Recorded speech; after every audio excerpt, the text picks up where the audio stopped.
우리가 함께 읽은 우리 로마서 5장 1절부터 11절 말씀을 가지고 신실하신 하나님의 사랑이라는 제목으로 함께 말씀을 나누겠습니다. 이제 내일 모레면 3월이 됩니다. 우리가 한 2주 이전 보름 전으로 돌아가면 여러분 우리가 잘 알고 있는 편의점마다 초콜릿을 팔고 사탕을 팔았던 발렌타인데이를 여러분 다 기억하실 것입니다. 2월 14일이 발렌타인데이인데 사실 2월 14일은 발렌타인데이였을 뿐만 아니라 실은 우리에게 어떤 날이었는고 하니 재해 수요일이라고 해서 사순절이라고 하는 그 기간이 시작하는 첫날이 바로 올해는 2월 14일이었습니다. 여러분 사순절이 무엇입니까? 예수님께서 십자가에 달려 죽으시는 그 성금요일까지의 40일 동안의 시간, 그 기간이 고난의 여정의 기간을 우리 사순절이라고 정해서 40일 동안 우리가 그 예수님의 십자가의 그 사랑, 예수님의 나를 위하여 그 질고를 당하신 그것을 우리가 기념하고 기억하는 그러한 절기, 교회력이 바로 사순절인 것입니다. 이러한 교회력은 이제 3월의 마지막 주 고난주간을 지나서 이제 우리가 곧 시작하게 될 3월의 31일 부활주일로 우리 넘어가게 됩니다. 우리가 흔히 사순절 하면 그 사순절 기간 동안 그 예수 그리스도의 십자가의 사랑을 우리가 기억하고 기념하기 위해서 뭔가를 교회마다 하기도 하고 각 개인이 하긴 합니다. 그런데 그 사순절의 본질은 무엇인고 초상집 분위기를 내면서 기쁨을 절제하면서 하는 그러한 시간이 아니라 우리를 향한 말로 표현할 수 없는 하나님의 사랑에 관해서 우리가 다시 한번 인사이트 되어지고 깨달아지고 알아지고 새롭게 경험되어지고 기억되어지는 그 시간인 줄로 믿습니다. 이것이 여러분 사순절의 본질인 것입니다. 하나님께서 우리를 사랑하신다라고 하는 것이 다양하게 계시되어집니다. 우리가 담임 목사님의 간증을 통해서 몇 번 들었던 것처럼 기도원에 올라가서 그날 밤 하나님의 은혜를 입고 하나님을 경험하고 난 뒤에 모든 풀과 바람과 나무들이 마치 목사님을 위해서 존재하고 박수를 쳐주는 것 같았다고, 사실 그런 자연 만물을 보면서도 하나님의 사랑을 우리가 계시되어질 수 있고 깨달아질 수 있고 알아질 수 있습니다. 그러나 이 하나님의 사랑의 가장 대표적인 중요한 확증이 무엇인가 하니 우리가 오늘 말씀을 읽었던 것처럼, 그리고 저 이미지 화면과 같이 바로 십자가에서 나를 향해서 죽으신 그 하나님의 사랑인 줄로 믿습니다. 오늘 성경은 그리스도께서 우리를 위해 십자가에 죽으심으로 우리에게 대한 자기의 사랑을 확증하셨다라고 이렇게 말씀을 하십니다. 십자가 앞에서 우리는 그분의 사랑을 느낄 수 있고 십자가를 통하여서 우리는 그분의 사랑을 확인할 수 있는 것입니다. 그런데 오늘 성경은 그 십자가 사랑의 그 의미에 대해서 한층 더 깊은 단계로 저와 여러분에게 이야기를 하고 있습니다. 그것은 바로 우리가 어느 상태일 때에 우리를 언제부터 하나님이 사랑하셨는가 하는 것입니다. 우리는 흔히 주님께서 우리를 위해 십자가에 죽으시고 그 사실을 믿고 내가 영접 기도를 하고 그래서 내가 그 예수님을 받아들이고 믿기를 시작한 그날부터 하나님의 사랑이 임한다라고 우리는 그냥 쉽게 생각해 버립니다. 그러나 오늘 성경은 그 하나님의 사랑이 우리가 하나님을 믿기로 작정한 그때부터 시작하는 것이 아니라 우리가 예수님을 믿기 훨씬 이전부터, 또 우리가 뱃속에서 어머니의 그 자궁에 잉태되어지기 이전부터, 내가 존재하지 않을 때부터 하나님은 우리를 사랑하셨다라고 하는 사실입니다. 이것을 본문은 세 가지로 표현하는데 6절에 보니까 뭐라고 되어 있습니까? 우리 본문 6절, 우리가 아직 연약할 때에, 우리가 정말 강건하고 우리가 담대하고 우리가 하나님 앞에서 용사와 같은 모습으로 이것저것 다 때려 부수는 그러한 모습을 가지고 있을 때, 우리가 강할 때 하나님은 우리의 강함으로 인하여서 기뻐하십니다. 그러나 때론 우리가 연약할 때에도, 때론 우리가 넘어질 때에도, 때론 우리가 아플 때에도 하나님은 우리를 여전히 사랑하신다라고 하는 사실입니다. 두 번째, 우리 8절 말씀 보았더니 우리가 아직 죄인 되었을 때, 내가 하나님을 알지 못하고 그냥 종교 생활했을 때, 내가 그냥 하나님의 사랑을 다른 어떤 누군가의 간증을 통해서는 내가 듣고, 다른 어떤 부모님의, 어머니의 그러한 간증을 통해서 내가 하나님의 사랑을 어느 정도 그냥 유추해 볼 수 있었지만, 그러나 그 하나님의 사랑을 만나기 이전에 여전히 죄인 되었던, 여전히 세상 가운데 속한 모습으로 내가 살 그때에도 하나님은 여전히 우리를 사랑하시고 계셨다라고 하는 사실입니다. 또 10절에 보니까 우리가 하나님과 원수 되었을 때에, 우리가 하나님의 뜻을 알지 못하고 하나님의 뜻이 뭔지 관심도 없고, 그래서 그냥 세상 사람들과 똑같이 세상 사람들이 원하는 것, 세상 사람들이 그것을 추구하고 달려가는 것, 그것과 동일하게 우리도 달려가고 있었을 때, 우리의 가치관이 변화되지 않았을 때, 하나님의 나라를, 하나님을 알지 못했던, 하나님과 원수되었던 편에 서 있을 때에도 하나님은 우리를 기다리고 계시고 하나님은 우리를 사랑하셨다라고 하는 사실입니다. 우리가 인생을 살다 보면 때론 어려운 일들을 만나고 고난의 시간들을 통과합니다. 물론 그러한 시간이 우리에게 어떠한 하나님 앞에 돌이켜야 할 영역이 있을 때, 하나님 앞에 회개해야 할 어떤 영역이 있을 때, 다시 말해서 하나님이 회개하고 경고하시고 심판의 어떤 메시지가 있을 때 그러한 시간을 통과하기도 합니다. 그러나 여러분, 엄밀하게 살펴보면 경고도 심판도 훈계도 이 모든 것도 하나님이 우리를 사랑하시기 때문에 하신다라고 하는 사실입니다. 하나님을 우리가 알기 이전부터 하나님은 우리를 먼저 아셨고 먼저 사랑하셨습니다. 그리고 그 사랑은 하나님과 우리와의 관계에 있어서 가장 중요한 것입니다. 이 사랑을 아느냐, 이 사랑을 알지 못하느냐에 따라서 내가 하나님 앞에 드릴 수 있는 사랑의 차원도 달라지는 것입니다. 그래서 로마서 8장 35절부터 39절 말씀 보니까 여러분 너무나도 유명한 말씀이죠. 우리 함께 한 목소리로 읽겠습니다. 35절부터 39절 함께 있습니다. 시작. 누가 우리를 그리스도의 사랑에서 끊으리요? 환난이나 공고나 핍박이나 기근이나 적신이나 위험이나 칼이랴.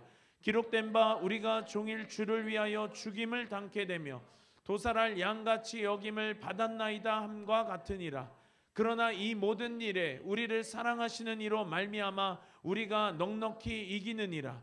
내가 확신하노니 사망이나 생명이나 천사들이나 권세자들이나 현재일이나 장래일이나 능력이나 높음이나 깊음이나 다른 아무 피조물이라도 우리를 우리 주 그리스도 예수 안에 있는 하나님의 사랑에서 끊을 수 없으리라. 아멘.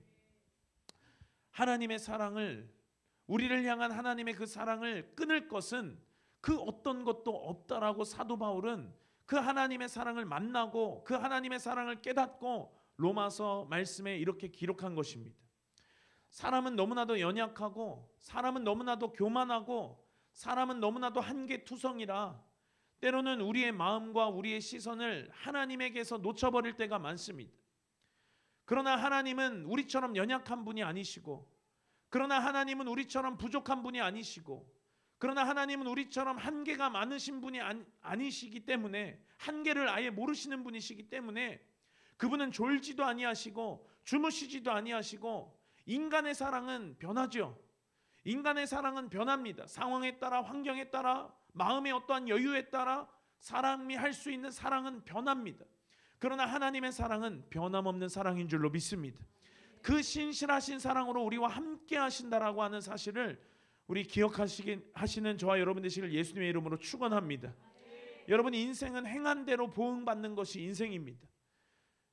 인생이 70이요 80이라도 결국에 인생의 끝날 그 행한 대로 우리는 심판을 받고 보응받습니다. 그러나 하나님은 믿는 자나 믿지 아니하는 자나 할 것 없이 계속 이 인생의 시간을 통해서 기회의 시간을 주시고 구원받을 시간을 주시고 회개할 시간을 주시고 돌이킬 시간을 우리 가운데 허락해 주시는 줄로 믿습니다. 그렇기 때문에 여러분, 우리는 그 하나님의 우리를 향한 뻗고 있는 그 손을 우리 기회의 시간에 붙잡아야 되는 줄로 믿습니다.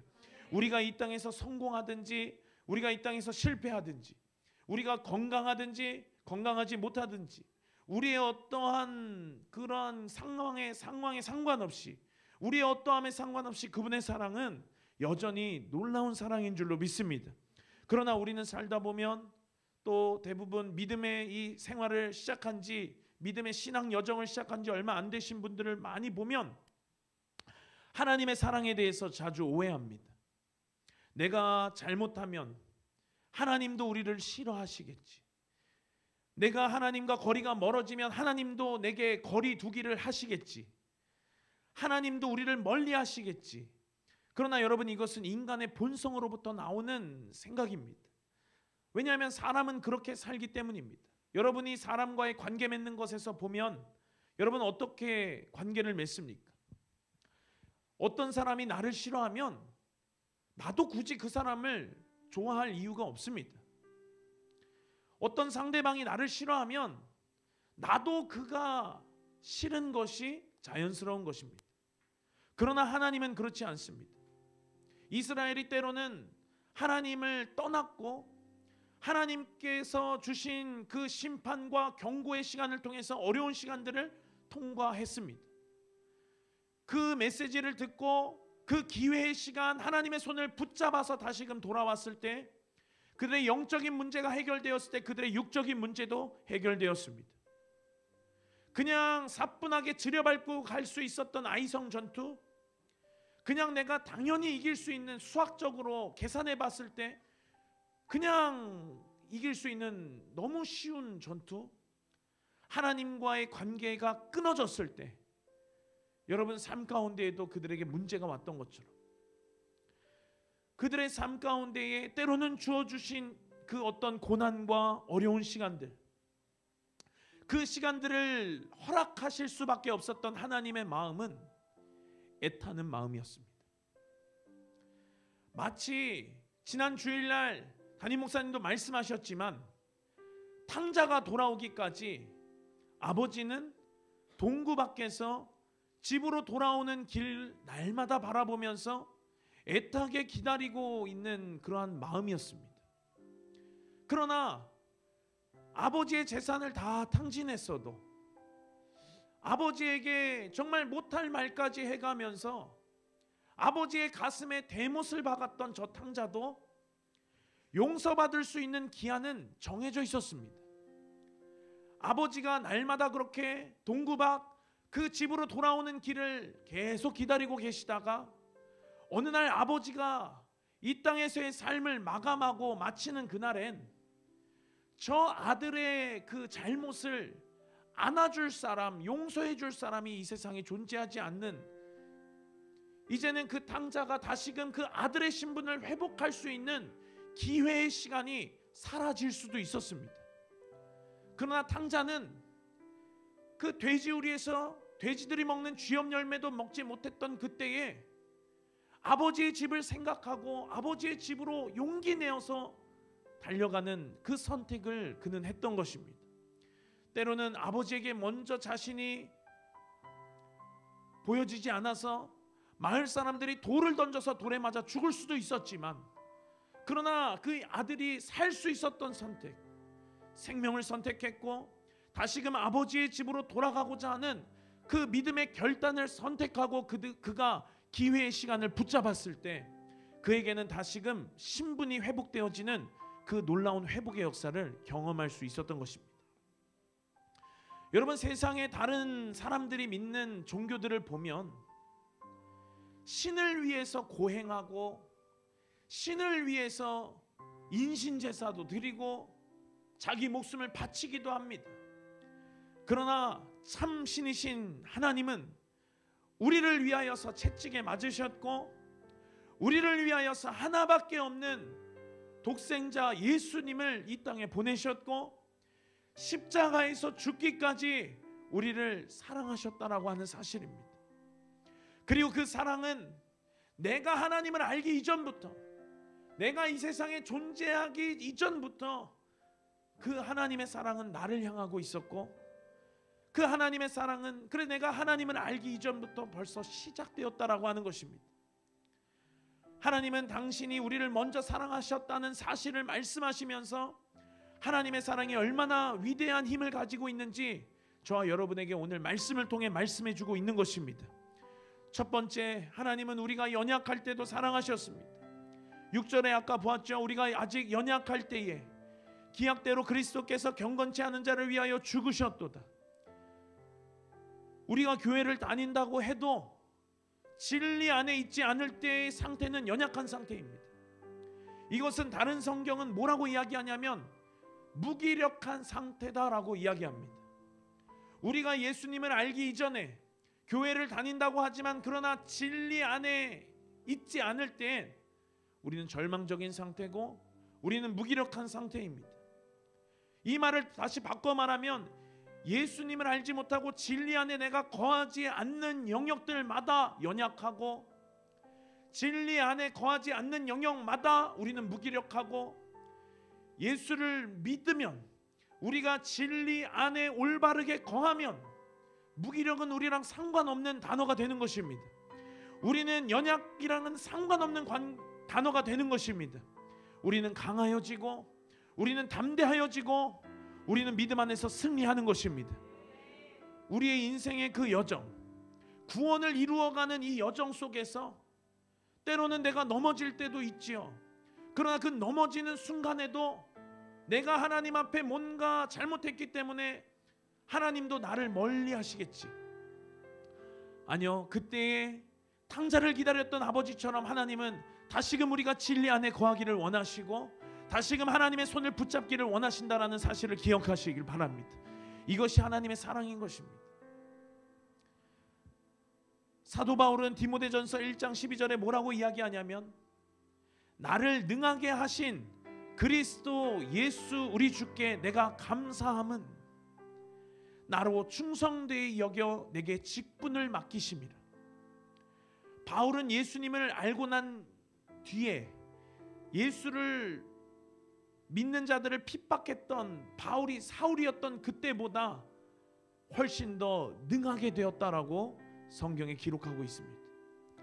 사도행전에 보면 사도들이 복음을 전하는 걸 볼 수 있는데 여러분 그 제자들의 모습, 베드로가 예수님을 부인하고 막 고뇌하고 한때 예수님을 쫓았던 것을 자신을 막 통탄해했던 그 모습 우리가 주일날 말씀 들었지요. 예수님이 십자가에 달려 죽으셨을 때 겁에 질려 있었던 제자들입니다. 예수님께서 잡히실 때 십자가에 달려 돌아가실 때에 예수와 모른다고, 예수와 상관없다고, 당신들이 나를 잘못 봤다고 그렇게 부인하고 예수님을 떠났던 자들이었습니다. 그리고 그들은 예수님 안에서, 진리 안에서 부활하신 주를 보고 그들이 다시금 모든 비진리의 영역 가운데 있었던 것이 진리 안에서 그들의 삶이 정렬되었을 때 그들의 삶은 완전히 뒤바뀌어졌습니다. 예수님을 멀리하고 부인하고 떠났던 자들이 이제는 담대하게 복음을 전하는 자들이 됐습니다. 자기들을 잡아 옥에 가두는 사람들을 향해서도 우리가 하나님의 말씀을 듣는 것이 옳은지 너희 말 듣는 것이 옳은지 판단해 보라라고 담대하게 그렇게 이야기하는 것입니다. 같은 사람입니다. 그러나 진리 안에서 그들이 예수를 만난 후 이렇게 변화되었다라고 하는 사실입니다. 여러분 다니엘과 세 친구 이야기도 잘 아시죠? 느부갓네살 왕의 명령을 어기고 그가 만든 금신상에 절하지 않았습니다. 이에 대한 대가로 그들이 어디에 들어갔냐면 풀무불에 들어갔습니다. 느부갓네살 왕이 마지막으로 준 기회를 마다하고 그들이 끝까지 우상에게 절하는 것을 거부했지요. 그러면서 왕에게 이렇게 이야기합니다. 왕에게 우리가 대답할 필요가 없나이다.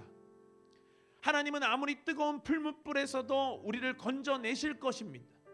그리 아니하실지라도 우리는 금신상에게 절할 수 없습니다. 여러분이 얼마나 담대한 믿음의 선포입니까? 하나님을 믿는 사람이 얼마나 무기력에서 떠나서 담대한 삶을 살아야 하는지 보여주는 예시인 것입니다. 하지만 이러한 말씀을 들으면서 우리 안에는 또 하나의 어떠한 고민이 있을지 모릅니다. 그것은 내가 때로는 담대하다가도 때로는 어떤 연약한 부분을 보이는 모습들, 때로는 어떠한 나의 밑바닥과 같은 모습을 볼 때 있기 때문입니다. 성령께서 내게 오셔서 내게 일하실 때 나의 어떠한 그런 밑바닥과 같은 모습, 연약하고 부족한 모습을 조명하셔서 나로 보게 하실 때 내 스스로에게 야, 나 또 넘어졌냐 하며 정말 내 스스로에게 질리고 가슴 아플 때가 우리는 종종 있죠.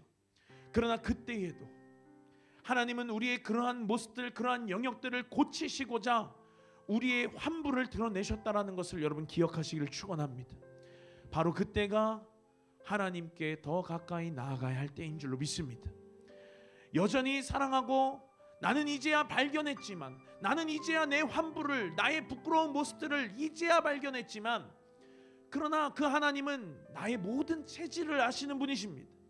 내가 알지 못했던 모습마저도 하나님은 다 알고 계시고 그 모습을 아시고도 우리를 사랑하신다라는 그분이라는 것을 우리 가슴에 심령에 깊숙이 새겨지는 저와 여러분 되시길 예수님의 이름으로 축원합니다. 그 사랑을 경험할 때, 그 사랑을 우리가 만날 때 여러분, 그 사랑이 우리 안에서 어떻게 역사하는가? 그 하나님의 사랑은 우리의 신분을 바꿔줍니다. 세상은 자격을 요구합니다. 여러분들이 하다못해 알바를 하나 하려고 해도 면접을 보죠. 세상에서는 우리에게 자격을 요구합니다. 직장에서 요구하는 자격 조건을 갖추어야만 합격할 수 있고 들어갈 수 있습니다. 어떤 학교에 진학하려고 할 때에도 학교에서 요구하는 성적을 맞춰야 합니다. 학교에서 요구하는 어떠한 활동들을 해야 합니다. 스펙을 보여줘야 합니다. 그런데 하나님은 우리가 심지어는 죄인 되었을 때에도 우리에게 어떠한 자격을 요구하지 않으시고 우리를 위해 십자가에 죽으심으로 우리에게 오히려 자격을 부여해 주신 것입니다. 우리의 신분을 하나님의 자녀로 바꿔주신 것입니다. 여러분, 이 신분의 회복, 이것이 여러분 우리의 정체성이고 우리의 능력인 줄로 믿습니다. 자격 없는 나를 하나님의 자녀로 삼아주셨다는 것은 그냥 우리가 아무런 감격 없이 할 수 있는 고백이 절대 아닌 것입니다. 냄새나는 인간들을 하나님께서 당신의 아들과 딸로 여겨주셨다는 것. 여러분, 옛 동화에 이런 이야기가 있습니다. 왕이 평복을 입고 민정사찰을 나갔습니다. 그런데 길거리에서 한 어린아이를 발견했습니다. 그 아이는 힘없이 길을 걸어가고 있었습니다. 부모도 없었고 집도 없었고 당장 먹을 음식도 없었던 정말 거지 아이였습니다. 입을 옷도 없었고 목욕도 하지 못했고 그 아이의 몸에서는 냄새만 진동했습니다. 그런데 왠지 모르게 이 왕에게 그 아이가 눈에 들어왔습니다. 그래서 이 아이에게 마음이 끌렸던 왕이 긍휼히 여기는 마음을 가지고, 사랑하는 마음을 가지고 이 아이를 데리고 왕궁으로 들어왔습니다. 목욕을 시키고 왕자의 옷을 입히고 왕의 음식을 먹게 하고 왕의 침상에서 함께 잠을 자게 합니다. 그리고 그 아이를 왕자로 삼습니다. 왕은 그 아이에게 왕자다움을 요구하지 않았습니다. 다만 그를 사랑했고 그를 불쌍히 긍휼히 여겼고 그에게 왕자라고 하는 신분을 부여해 주었습니다. 조금씩 이 아이는 변화되기 시작했습니다. 이전에는 거지였지만, 그래서 땅에 뭐 음식 떨어진 것 없나 땅만 바라보고 사는 그러한 거지 아이였지만, 그러나 왕자로서 그의 신분이 변화되고 그는 생각하는 것이 이전에 거지 아이로서 생각했던 것과는 차원이 다른 생각을 그는 하기 시작했습니다. 누가 왕자로 살려면 이렇게 저렇게 해야 한다고 왕자의 자격을, 왕자다움을 그에게 요구하지 않았지만, 그러나 왕자로서 그가 삶을 사는 시간 동안 그에게 DNA가 바뀌어진 것입니다. 자기 자신을 왕자로 인식하기를 시작합니다. 왕은 그 모습을 바라볼 때 어떨까요? 기쁨을 감추지 못할 것입니다. 우리 하나님은 저와 여러분을 그렇게 사랑하시는 줄로 믿습니다. 우리는 본래 죄인이었습니다. 흑암 가운데 있던 자들이었습니다. 저주 아래 있던 자들이었습니다. 죽을 날만 기다리는 사형수와 같은 그러한 자들이었습니다. 우리가 왕자라고 하기에는 아직 다듬어지지 않은 내 모습이 너무나도 많이 있지요. 왕자로서 왕궁의 향기보다는 지독한 냄새가 우리의 몸 구석구석에서 때론 진하게 흘러나옵니다. 하지만 그럼에도 불구하고 하나님은 우리를 왕의 자녀로 삼아 주셨습니다. 사랑의 아들의 나라로, 빛의 나라로 우리를 옮겨주신 것입니다. 이것이 우리의 정체성입니다. 그리고 우리에게 이렇게 말씀합니다. 너는 지금부터 하나님의 아들이다. 누가 뭐라고 해도 너는 두려워할 이유가 전혀 없다. 너는 언제든지 너가 하나님의 자녀인 것을 기억해야 한다. 그리고 힘들겠지만 이제부터는 하나님의 자녀로 살아가는 방법을 배워야 한다. 왜냐하면 너는 이제 존재가 바뀌었기 때문이다. 처음에는 그것이 어려울지 모르겠지만, 처음에는 이것이 어색할지 모르겠지만, 그러나 이것이 너의 삶을 얼마나 행복하게 해줄지 너 스스로 너는 경험하게 될 거야. 하나님은 저와 여러분에게 오늘 하나님의 사랑을 가르쳐 주시면서 이렇게 이야기하고 있는 것입니다. 우리가 하나님을 알기 전부터 있었던 그 하나님의 사랑은 우리의 신분을 바꾸는 능력이 있다라고 하는 것, 냄새나는 우리의 인생을 새롭게 변화시켜 주기를 시작하신다는 것. 여기서 정말 놀라운 사실은 내가 자격을 갖춘 게 아니고 내가 뭘 잘 보여서가 아니고 하나님의 택하심이었다는 것. 하나님께서 먼저 우리의 신분을 바꿔주시고 그리고 자격을 갖게 하신다는 것. 여러분, 저와 여러분은 왕의 자녀인 줄로 믿습니다. 이것이 로마서 내내 그리고 성경 전체에서 저와 여러분에게 하시는 하나님의 음성인 줄로 믿습니다. 이것은 다른 것으로 되는 것이 아니라 하나님의 사랑으로 가능한 일이라는 것을 여러분 기억하시기를 축원합니다. 끝으로 이 하나님의 사랑은 우리의 관계를 회복시킵니다. 10절에 보니까 우리가 하나님과 원수되었을 때에 예수님께서 십자가에 돌아가심으로 하나님과 더불어 화목해 되었다라고 말씀하죠. 우리는 본래 하나님과 원수되었던 자들, 하나님 반대편에 있었던 자들입니다. 아담과 하와가 하나님의 말씀을 어기고 불순종하면서 인간은 언제나 하나님의 말씀과 만들어 놓은 어떤 질서 가운데에 깨뜨리는 역할들을 했습니다. 그리고 그러면 안 됐지만 결국 그들은 하나님 반대편에 섰습니다. 미움과 전쟁과 시기와 악을 행하는 모든 것, 하나님과 원수되는 것입니다. 그런데 주님께서 먼저 그 아들 예수 그리스도를 십자가에 보내심으로 우리로 하여금 하나님과 화목해 하셨습니다. 관계를 회복시키셨습니다. 하나님께서 우리에게 먼저 손을 내미셨습니다. 하나님께서 먼저 화해의 손길을 우리 가운데 보내셨습니다. 하나님은 인간과 화해하기 위하여서, 화목하기 위하여서 하나밖에 없는 아들 예수 그리스도를 이 땅에 보내셨고 십자가에 죽게 하셨습니다. 여러분, 마태복음 9장에 보니까 예수님께서 세리 마태를 부르시는 그 장면이 나옵니다. 나를 쫓으라. 그러자 마태는 하던 일을 다 내려놓고 주님을 쫓는 제자가 됩니다. 얼마 후에 마태는 주님의 제자가 된 것이 너무 기뻐서 자기 집에서 잔치를 열었습니다. 그런데 여러분, 세리로 있었던 마태니 그의 친구들, 그와 함께 교제했던, 어울렸던 사람들 다 세리였고 죄인들이었고 아무도 거들떠보지 않았던 그러한 자들이었습니다.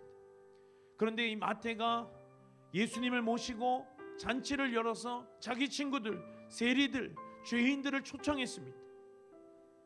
제가 만약 예수님이었다면 그들과 함께 있을 때 안 그래도 많은 바리새인과 종교인들에게 미움을 받는데 그들과 함께 하면서 괜한 시비 걸리고 싶지 않아서 오히려 마태 마음 상하지 않게 정중하게 저는 거절했을 것 같습니다. 그러나 예수님은 그 마태의 중심을 보시고 그들과 함께 하셨습니다. 마태는 자기 친구들에게 예수님을 소개하고 싶었습니다. 그런데 이 일로 인해서 결국 주님은 술을 즐기는 자요, 세리와 죄인의 친구라고 비난을 받고 손가락질을 당하셨습니다. 주님은 마태를 부르시고 그에게 하나님의 양자됨을 누리게 하기 위해서 예수님은 스스로 비난받는 일을 피하지 않으셨다라고 하는 것입니다. 그리고 얼마 후에 예수님께서는 십자가에 달려 죽으셨습니다. 온갖 모욕과 수치와 멸시와 천대를 받으면서 십자가를 지셨습니다. 그것은 인간을 하나님과 화해케 하시기 위함이었죠. 주님께서 우리를 사랑하셔서 우리에게 먼저 손을 내미신 사건이었습니다. 우리는 그 주님의 손을 붙잡기만 하면 되는 것입니다. 그러나 주의 손이 우리를 향해 있고 우리의 인생의 시간 가운데 우리가 주님의 손을 붙잡을 그 기회의 시간, 탕자가 돌아와 아버지에게 용서를 구하고 다시금 신분이 회복되어질 그 시간, 그 기회의 시간 놓치지 않는 저와 여러분 되시길 예수님의 이름으로 축원합니다. 이것이 바로 하나님의 사랑입니다. 이것이 우리 가운데의 능력으로 임하는 하나님의 사랑인 줄로 믿습니다. 그러니 여러분, 때는 반드시 지나갑니다. 하나님께서 우리를 향하여서 계속 손 내밀고 계시지만 그러나 기회의 시간은 반드시 끝이 있다라고 하는 것입니다. 여러분, 사건 사고들을 보십시오. 이번 주 한 주 동안 우리 주변에서 얼마나 많은 사건 사고들이 있었습니까? 여러분, 경부고속도로 안성 부근에서, 바로 안성 IC 바로 이 부근인데 달리던 버스, 전날 토요일이었습니다. 하객들을 수송하는 그 관광버스, 대절된 관광버스였습니다. 고속도로를 평범하게 달리다가 어느 화물차에서 빠진 타이어 바퀴가 저렇게 버스를 강타하면서 2명이 숨지고 10명이 넘는 사람이 다치는 일이 경부고속도로 저 안성 부근에서 있었다라고 하는 것입니다. 여러분, 스타필드에서 딸과 좋은 시간 보내고자 놀러 갔다가 변을 당했습니다. 그 어느 누가 오늘이 내 인생의 마지막이라고 생각했겠습니까? 결혼식 그냥 다녀오는 줄 알았겠지요. 딸과 함께 데이트하는 줄 알았겠지요. 그러나 인생의 이 시간은 때로는 나도 모르게 끝이 임한다라는 거. 그러니 내가 오늘 결혼식만 갔다 오고 나서 하나님 손 붙잡아야지. 그렇게 기회 시간은 끝나고 마는 것입니다. 내가 한 50 넘어서, 여러분, 당장 5분 뒤의 일도 우리는 알지 못하는데 누가 인생의 앞날을 장담할 수 있겠습니까? 그러니 여러분, 우리가 하나님께로 돌아갈 때는 언제냐면 바로 지금인 줄로 믿습니다. 우리가 하나님의 손을 다시금 굳건하게 붙잡아야 할 때가 언제인가 하니 바로 지금인 줄로 믿습니다. 지금 아버지께로 돌아갈 때입니다. 지금 하나님께로 다시금 나아갈 때입니다. 성령 충만함이 우리 가운데 지속되지 않고 때로는 조금 떨어졌다고요. 여러분, 다시금 하나님 앞에 나와서 성령을 구하면서 다시금 성령 충만으로 살아나야 할 때 바로 지금인 줄로 믿습니다. 그 하나님께서 저와 여러분에게 기회의 손을, 그 구원의 손을 뻗고 계신 바로 지금, 우리는 그 하나님의 손을 붙잡아야 되는 줄로 믿습니다. 우리가 영상을 한 개 보고 함께 찬양하고 기도하기를 원하는데요, 하나님의 사랑은 하늘을 두루마리 삼고 바다를 먹물 삼아도 다 기록할 수 없는 사랑입니다. 저는 이것을 10수년 전에 보았죠. 달이라고 하는 모스트 영상입니다. 러시아의 작은 독립 영화인데요, 하나밖에 없는 아들을 이 땅에 내어주신 그 하나님의 사랑, 나를 위해서 죽으신 그 예수 그리스도의 사랑도 위대하지만 그러나 하나밖에 없는 아들을 이 땅에 내어주시고 십자가에 달려 죽게 하셨다는 그 하나님 아버지의 사랑은, 제가 결혼을 하고 또 2 아이를 키우다 보니 그 하나님의 사랑은 이전에 제가 상상할 수 없었던 그 이상의 놀라운 사랑이었습니다. 그리스도께서 우리를 위하여 죽으심으로 하나님께서 우리에게 대한 자기의 사랑을 확증하셨느니라. 여러분이 알고 있는 하나님의 사랑은 어느 정도입니까? 그러나 제가 장담하건대 여러분이 상상하는, 여러분이 알고 있는 그 이상의 사랑을 지금도 저와 여러분을 향해서 우리 하나님은 쏟아붓고 계시는 줄로 믿습니다. 그 사랑을 우리 가운데 하나님 계속해서 흘려보내고 계시지만, 그러나 나의 어떠한 악함과 연약함과 또 나의 어떤 삶의 영역들 가운데 의의 옷을 입은 영역들도 있지만은, 그러나 아직 여전히 은혜가 필요한 부족한 영역들, 그러한 영역들 우리가 오늘 그 영역에게 선포하며 나아가기를 원합니다. 하나님의 사랑을 맛보아 알지어다. 그 하나님의 사랑을 만나게 되었을 때, 그 하나님의 사랑을 경험하게 되었을 때, 그 하나님의 사랑이 깨달아졌을 때 우리의 삶은 변화되게 되어 있는 것입니다. 제자들도 부족하고 연약한 모습이었지만, 그러나 담대하게 용사와 같았던 모습으로 변화되었던 것처럼, 오늘 이 밤에 우리가 함께 들은 말씀을 기억하고 또 기도할 때 하나님의 은혜가 저와 여러분에게 폭포수와 같이 쏟아져서 그 하나님의 사랑을 깨달아지고 알아지고 예수 그리스도를 다시금 새롭게 경험되어지고 만나여지는 그러한 은혜의 밤 되시기를 예수님의 이름으로 축원합니다. 우리 함께 찬양하고 기도하겠습니다.